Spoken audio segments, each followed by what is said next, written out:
There are places in the world that don't feel discovered, they feel remembered.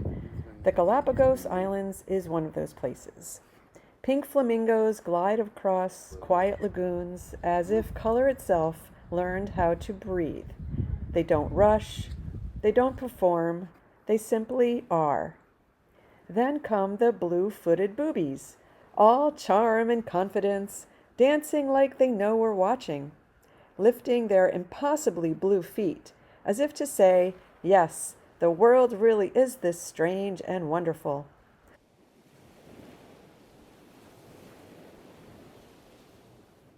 Along the rocks, red crabs scatter like sparks, tiny flames moving to the rhythm of the tide.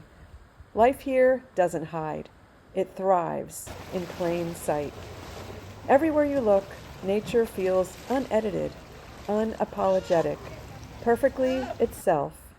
In the Galapagos, you don't feel like a visitor, you feel like a quiet witness to a world still doing things the way it always has. And maybe that's the greatest gift of this place, a reminder to slow down, to pay attention, and stand in awe of a planet that continues to surprise us.